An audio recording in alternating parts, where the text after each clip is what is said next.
When I was a kid and dinosaurs roamed the earth around Thanksgiving break, I remember combing through the paper TV guide in the newspaper to find out when the movie Willy Wonka and the Chocolate Factory was going to air on TV.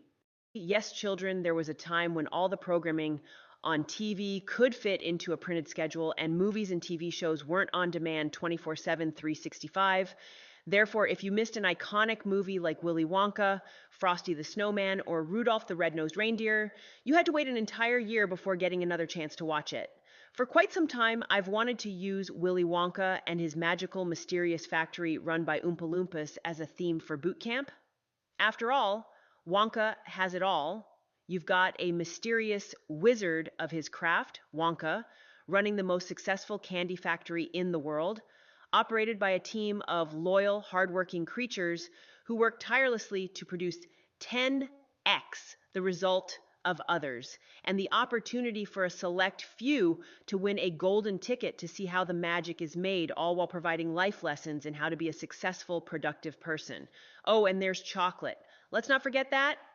As the backstory goes, Wonka closed his factory to the public and fired all his employees, replacing them with Oompa Loompas because his competitors were gaining employment for the purpose of stealing his recipes and inventions. But even Wonka came to realize that at some point you need to open the doors and introduce new ideas and people if you want to keep your dream alive. Hence the plan to give out golden tickets to search for his protege. And the movie is full of little lessons like this. Here are a few more. It can cost you a lot to not venture outside of your factory, too. My mentor, Dan Kennedy, often said, "You can't get rich being Amish." Meaning that if you live a life of seclusion, insisting on clinging to the old, not open to change because this is the way we've always done it, shutting out new ideas that may go against your religion of how things must be done around here and the way things just are, you can't progress. All breakthroughs in business come from new ways of thinking, new ideas, and often break through tradition and rules we hold to be immutable. This is why over 1,500 MSP members and clients will flock in from all over the world to boot camp in April this year. They understand the importance of seeking out new ideas, new inventions, new vendors, and new connections. They intelligently shop for the answer to the problems and obstacles that are the persistent thorn in their side and find it. At the event, there's not only great content, but also a rich vendor showcase and plenty of opportunities to connect with other successful peers, not to mention the deep well of sessions chock full of new methods and formulas for success. Which brings me to another key lesson. Lesson 2, invention is 93%, perspiration 6%, electricity 4%, evaporation, and 2% butterscotch ripple. Yeah, it doesn't add up, but the 93% perspiration is the only ingredient that matters. One of the things I've learned from observing highly successful MSP leaders and entrepreneurs is this: they are forever in search of the big idea they are missing and always on the alert for a little hinge that can swing a big door. They might hear it from a speaker on stage or glean it from a hallway conversation with a peer or vendor, or overhear it from a casual conversation at the bar. They don't come to an event seeking to walk out with a full notebook of ideas, although many do leave with many ideas. They seek that small nuance, that one conversation, that one idea that changes everything. One conversation I had with Paul Sissel over 3 years ago allowed us to add tens of millions in sales to our business, and he swears he can't even remember giving me the advice.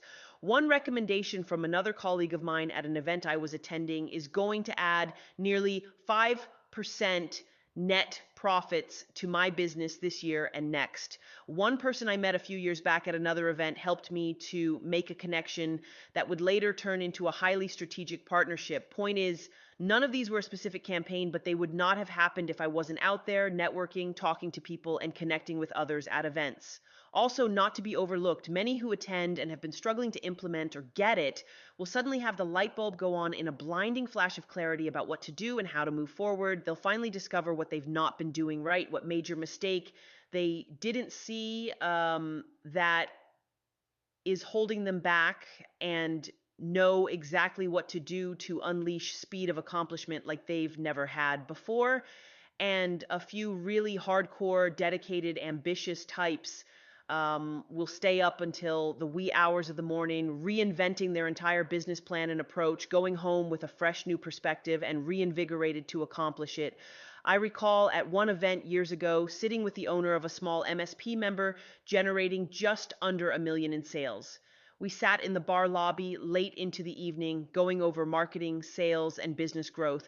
Neither of us drinking alcohol, but sipping club soda and iced tea, intensely engaged in discussion. A decade later, he's leading a $50 million plus MSP. Coincidence? I don't think so. I know he's one of the hardcore ones who routinely came to boot camp and producers club meetings to gather ideas to go implement, not just to party and hang out. Back then, I'm sure he could have made every excuse as to why he couldn't afford to go to the event.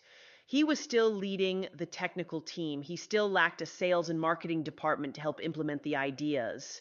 He had piles of projects, critical to do items, deadlines, dysfunction to deal with, and clients screaming for his attention back home. He didn't have a pile of money to work with, but he made the right decision to keep showing up and implementing again and again. That's why it's so critical for you to be at this event, which brings me to one more lesson.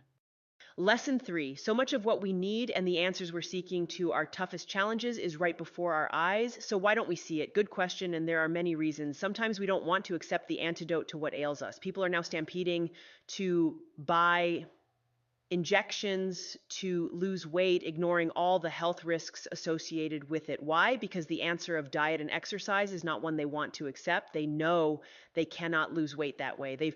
They've long ago abandoned the idea that they could stick with a healthy diet and exercise routine. They are resigned to failure. Sometimes we're so buried with our workload and overwhelmed with our problems that our minds get confused and distracted to the point where we cannot think clearly to know what to do, what to prioritize, and how to move forward. It can be demoralizing. Nobody wants to keep playing a game where they are constantly losing. You lose steam. You settle into mediocrity because you stop trying. I get it. And that brings me to the number one reason to leave the cave and join us in Dallas in April. It's a giant dose of vitamin R condensed into one capsule to help you renew your commitment to growth and success, relight the fire in your belly, and be inspired to take the next hill. You'll get the best ideas and strategies from thousands of our members, from exceptional leaders in our industry and beyond, powerful networking, the know-how of over 30 plus years of my experience, all condensed into 3 powerful game-changing days. The quality of the content is outstanding, and yes, I'm biased because I'll be delivering multiple and various deep dive sessions, but it's all the things outside of the sessions that truly deliver the ROI of attending the event. It's very common for members to tell me this, some of whom attempted to attend virtually or just consume the recordings later. They do not experience the same lifting of spirit, understanding, and inspiration as they do when they attend in person. Bottom line, it will cost you a lot more to stay home than to come. And yes, you should be there with us. Let me also mention that you will have a lot of fun. That shouldn't be the reason to attend, but a spoonful of sugar always helps the medicine go down. I am personally asking you to do everything within your power to get to this event. I can promise that you won't regret it. In fact, Wonka said it best. I pinky promise. That's the most solemn vow there is.